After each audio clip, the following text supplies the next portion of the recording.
샬롬 샬롬 샬롬 샬롬 샬롬. 하나님 사랑합니다. 여러분 주 안에서 사랑합니다.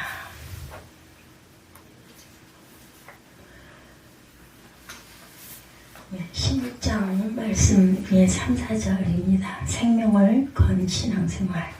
너희는 그리스도 예수 안에서 너희 동역자들인 브리스가와 아굴라에게 문안하라. 그들은 내 목숨을 위하여 자기들의 목숨까지도 내놓았나니라. 뿐 아니라 이방인의 모든 교회도 그들에게 감사하느니라. 이렇게 말씀하고 있습니다.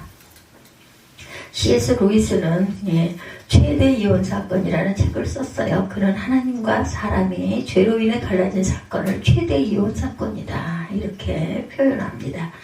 사랑의 관계를 가져도 부부가 헤어지는 것이 바로 이혼이죠. 보통 부부들은 사랑의 관계가 원수의 관계로 변하게 되어서 결국 이혼하게 됩니다. 이런 일들이 없어야 되겠죠. 하나님께서 아주 금하신 그게 그런 조항이기도 합니다. 부부는 사랑의 관계를 도저히 유지할 수 없을 때 이혼합니다. 사랑할 수 있다는 약간의 희망이 있으면 이혼하지 않죠. 극한까지 가서 어쩔 수 없을 때 이혼하게 됩니다. 하나님과 인간 사이의 사랑은 절대적이고 영원한 것이었는데 그 관계가 끊어져서 이혼하게 됐다는 것이 루이스의 생각입니다. 주님과 우리 인간 사이는 어린아이와 부모, 남편과 아내, 포도나무와 가지, 또한 양과 목자의 관계죠. 이런 관계들은 절대적으로 신뢰와 사랑의 관계에 기초하고 있다는 거 우리가 알고 있죠.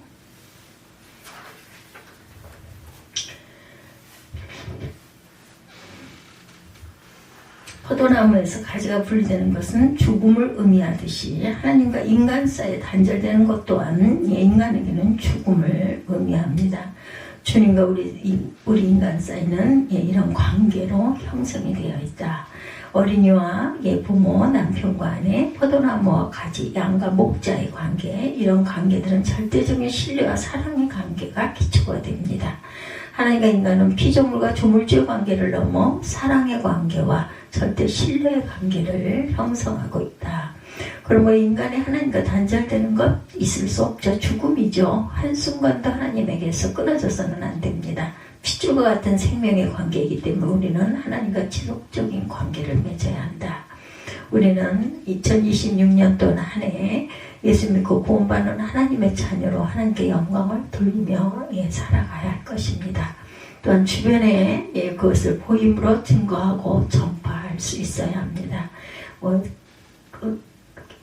이런 해외까지 가가지고 이렇게 전파하고 선교를 할 수는 없지만 우리가 우리 이웃에게 보임으로 전도할 줄 알아야 되겠다. 바울사도는 32세의 다메섹에서 주님을 만난 후 일생 동안 소아시아와 유럽을 3회나 다니면서 각 지역에 교회를 세운 사람이죠. 바울은 오늘 본문에서 로마 성교의 꿈을 꾸면서 로마 성도들에게 위대한 성도만 브리스가와 아굴라 부부를 문안하도록 성도인 브리스길라와 아굴라 부부를 문안하도록 권면하고 있습니다. 오늘 본문에서 바울은 위대한 성도인 브리스가와 아굴라를 소개하죠. 이들은 신실한 성도로 부부가 선교 동역자였어요. 이들은 신앙적으로만이 아닌 가정적으로도 타의 모범이 됩니다. 성경에서 이 부부에 대한 언급이 6번 나오는데 꼭 부부가 같이 나오죠. 브리스길라와 아굴라. 바울은 이들을 별개의 존재로 생각하지 않아요. 바울은 브리스가 아내와 아굴라 남편을 자신의 동역자라 이렇게 생각하죠. 나의 동역자인 브리스길라와 아굴라에게 문안하라. 오늘 보면 3절이죠. 동역자란 후원자고 위로자고 협력자라는 뜻입니다. 방해자도 있고 방관자도 있는데 브리스길라와 아굴라는 바울의 후원자고 위로자고 협력자고 동역자였다. 얼마나 영광스러운 이름입니까? 바울은 하나님의 동역자였고 고린도전서 3장 9절에 증거하죠. 브리스가와 아굴라는 바울의 동역자다. 어떻게 그들이 바울을 동역했는지 3가지로 살펴봅니다. 첫째, 브리스가와 아굴라는 바울의 생활비와 선교비를 도왔어요. 바울의 손으로 장막을 만드는 일을 하면서 생활비와 선교비를 보충하고 있었는데 그것을 본 브리스가와 아굴라는 본래 장막 만드는 일을 하고 있었기 때문에 바울과 함께 장막 만드는 일을 하면서 바울의 생활비와 선교비를 책임지고 도왔다. 바울은 이제 생활비와 선교비를 걱정하지 않고 복음만 열심히 전할 수 있었던 것이죠. 그것이 바울에게 큰 위로와 힘이 되었을 것입니다. 우리가 어떤 종류의 직업을 선택하느냐 아주 중요합니다. 그리고 직업의 목적을 어디에 두느냐 또한 아주 중요하죠. 브리스가와 아굴라는 사람들에게 도움이 되는 선한 종류의 직업을 선택했고 그 직업의 목적을 전도자의 생활비와 선교비를 돕는 데 둡니다. 브리스가와 아굴라에게 있어서 직업은 둘째였고 첫째는 바울을 돕는 것이다. 그래서 바울이 고린도를 떠날 때 그들도 함께 떠납니다. 또 그들 부부는 바울을 모시고 고린도에 떠나 에베소까지 동행을 하죠. 고린도를 떠나서. 둘째 브리스가와 아굴라는 바울의 전도를 또한 돕습니다. 생활비를 충당하고 선교비를 돕고 또한 전도를 돕습니다. 동역자가 되려면 담임 목사와 함께 항상 있으면서 교제를 나누고 훈련을 받죠. 브리스가와 아굴라는 바울과 항상 함께 있으면서 제자 훈련과 전도 훈련을 받았어요. 그래서 바울이 가는 곳마다 어디든지 따라다니면서 바울과 함께 복음을 전합니다. 처음에는 바울과 함께 고린도에서 복음을 전했고 다음에는 에베소에 가서 복음을 전했고 나중에는 로마로 들어가서 또한 복음을 전합니다. 바울이 에베소를 떠나 가이사라로 갈 때 바울이 아굴라 부부를 에베소에 남겨두고 그곳에서 복음을 전하라 이렇게 분부하죠. 그들은 그곳에 머물러 있으면서 신학자 아볼로에게 은혜의 복음을 전하기까지 합니다. 성경을 들어 예수가 그리스도이심을 가르쳐주죠. 나중에는 로마로 들어가서 또한 복음을 전합니다. 셋째 아굴라 부부는 재물과 짐을 내려놓고 목까지 내놓으면서 바울을 도왔어요. 재물과 집을 내놓고 목까지 내놓았다는 것은 몸을 내놓았다는 것입니다. 자신의 전부를 드렸다는 거죠. 그 부분은 재물과 집과 몸을 내놓으면서 바울을 돕습니다. 여러 믿음의 선진들이 재물을 바치고 집을 팔아 바치면서 주님과 교회를 섬겼던 것처럼 아굴라 부부도 재물과 집과 목을 내놓으면서 바울의 선교 사역을 도왔어요. 에베소에서 복음을 전할 때 부부는 자기 집을 교회처로 제공합니다. 아시아의 교회들이 너희에게 무난하고 아굴라와 브리스길라와 그 집에 있는 교회가 너희에게 간절히 무난하고 고린도전서 16장 19절입니다. 로마로 돌아가서 복음을 전할 때도 자기 집을 교회처로 또한 제공합니다. 로마서 오늘 말씀 3절과 5절이죠. 너희가 그리스도 예수 안에서 나의 동역자들인 브리스가와 아굴라에게 무난하라. 또 저희 집에 있는 교회도 무난하라. 우리 또한 그 부부의 헌신을 배워야 되죠. 먼저 부부가 부부로서 바울의 복음 사역에 협력하겠다는 것을 알아야 합니다. 그러므로 우리도 그 부부처럼 함께 가정 예배를 드리고 교회에 같이 나오며 함께 교회에 봉사해야 할 것입니다. 부부와 함께하는 신앙생활이 얼마나 아름다운지 부부와 같이 주일 예배 드리는 또한 저녁 예배 드리는 어느 한쪽만 나온다든지 또는 한쪽은 교회 봉사하나 다른 한쪽은 봉사하지 않는다면 안타까운 모습입니다. 부부는 함께 교회를 섬기죠. 함께 교회를 섬길 때 부부사이의 사랑이 하나님의 축복을 받아서 더욱 공고하게 됩니다. 우리 교회 한 장로님은 자신의 아내가 교회 봉사를 열심히 하는 것이 소원이다 이렇게 말씀하시기도 해요. 그래서 결혼 전부터 하나님의 교회를 잘 봉사할 수 있는 여인을 만나게 해달라고 기도했다고 하네요. 브리스가와 아굴라의 위대한 사도 바울과 관계를 맺게 된 것은 로마의 클라우디우스 황제의 추방령으로 로마에서 고린도로 이주해 왔을 때죠. 그 부분은 고린도에서 바울을 만나 예수를 믿게 되었고 후에 바울을 따라 에베소로 가죠. 이 부분은 바울을 자신의 집에 모셨고 고린도에서도 에베소에서도 자신의 집을 교회로 내놓습니다. 그 부분은 교회로 자신의 집을 개방합니다. 그 당시 건물로 된 교회가 아직 없을 때였기 때문에 자신의 집을 교회로 내놓는 것은 정말 어려운 일이었습니다.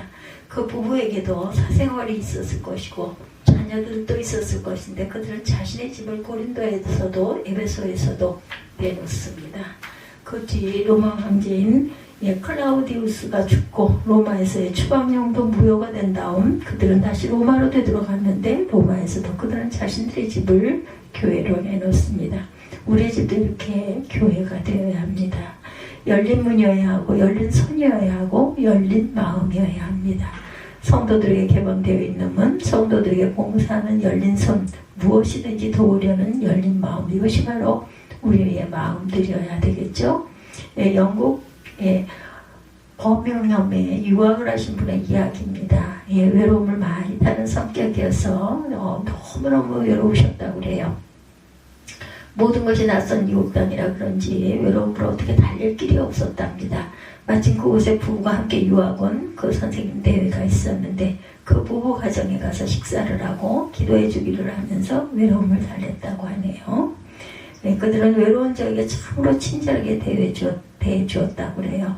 예, 저는 반가워서 그분에게 늘 전화를 했고 전화 중에 그때 제 기도를 받고 낳았던 아들이 연세대 음대를 졸업하고 독일에 가서 박사과정 공부를 하고 있다는 말을 듣고 너무나 기쁘셨다고 그래요. 그는 자신의 아들이 저의 기도를 받고 나와서 정말 훌륭하게 되었다 이렇게 말씀하시더랍니다. 우리 성도들의 가정도 이렇게 이웃에게 개방이 되었고 가정이 교회처럼 되어야 합니다. 브리스가와 아굴라 가정은 신앙 중심적인 가정이었죠. 신앙 중심적이었기 때문에 고린도에서도 에베소에서도 로마에서도 계속 자신들의 집을 교회로 내놓을 수가 있었습니다. 우리는 무엇 중심이에요? 부부 중심입니까? 자기 중심입니까? 사업 중심입니까? 우리도 신앙 중심, 교회 중심이 되어야 할 줄 믿습니다. 마지막으로 바울을 위해서라면 목숨이라도 내놓을 정도로 헌신적이었던 브리스가와 아굴라 부부의 헌신을 본보다 교회에 헌신적으로 또한 봉사할 줄도 알아야 되겠다. 그 부분은 바울이 고린도에서 큰 위험을 당했을 때 자신들의 목숨을 돌보지 않고 바울을 보호해 주었어요. 사도행전 18장 12절이죠. 그 부분은 바울을 위해 생명을 내놓습니다. 자신들의 위험한데도 자신들의 왕을 몸을 돌보지 않고 바울을 살리는데 온몸을 다 바칩니다. 브리스가와 아굴라 부부처럼 목숨까지 버릴 각오로 주의 종을 도운 사람이 구약시대에 있었으니 그가 바로 아합왕의 국내 대신 오바댜입니다. 아합왕이 통치하던 주전 9세기 중여부의 보왕국 이스라엘 아합왕은 두로의 왕이자 바알 종교의 제사장인 옛 바알의 딸 이세벨과 결혼하므로 이스라엘 땅에 바알 종교를 깊숙이 끌어들입니다. 뿐만 아니라 열렬한 바알 숭배자인 이세벨의 유혹에 빠져서 이스라엘 온 땅이 바알 종교를 적극적으로 장려하고 번성케 한 사람. 그래서 아합과 이세벨이 있는 이스라엘 왕궁은 바알 종교의 총본부가 됩니다. 그런데 아이러니하게도 바로 그곳 아합 왕궁의 야훼를 크게 경외하는 한 인물이 활동하고 있었어요. 그는 아합 왕궁에서 궁궐 안에 모든 일을 잘 관리하고 지휘하는 아합 왕의 국내 대신 오바댜였다는 것이죠. 예. 아합 왕을 통해 권력을 잡게 된 바알 숭배자 이세벨을 바알의 선지자들을 적극 후원하는 대신에 야훼의 선지자들을 박해하여 가차없이 죽입니다. 이런 시기에 아합 왕의 국내 대신 오바댜는 목숨의 위협을 무릅쓰고 여호와 선지자 100인을 50인씩 2계주로 나누어 동굴 속에 은둔시킨 위에 몰래 음식을 공급하여 그들을 부양하고 있었죠. 열왕기상 18장 4절입니다. 국내 대신 오바댜가 엘리야 선지자를 만난 때 그 지음으로 온 나라가 극심한 3년 가뭄을 당해서 고통을 받고 있을 때 아합과 더불어 전국을 돌며 수원을 찾아 헤맸던 때였어요. 물줄기 수원이죠. 네.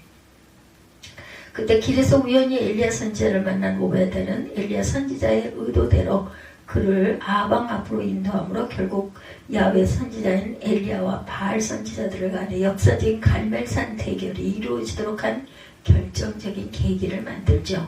브리스가와 아굴라는 오바댜 같은 사람이었죠. 그들은 자신들의 생명을 내놓고 바울을 살립니다. 바울은 로마 교회에 편지하면서 아굴라와 브리스가에게 문안하여 잘해주라고 권면하죠. 이들은 바울의 마음에서 떠나지 않아요. 그의 머릿속에 계속 남아있습니다. 우리도 주님의 마음에 남아있는 사람이 되어야 합니다. 주님의 마음에 남아있도록 주님의 교회를 헌신적으로 섬기는 저와 여러분이 되셔야 할 줄 믿습니다. 브리스가와 아굴라 부부가 사도 바울의 복음 사역을 헌신적으로 도왔듯이 우리 또한 우리가 가진 모든 것으로 교회를 섬기는 것이 중요하다. 우리 모두 생명을 걸고 신앙생활을 해서 주님에 남아있는 성도들이 귀한 성도들이 되시기를 주님의 이름으로 축복합니다. 기도하시겠습니다.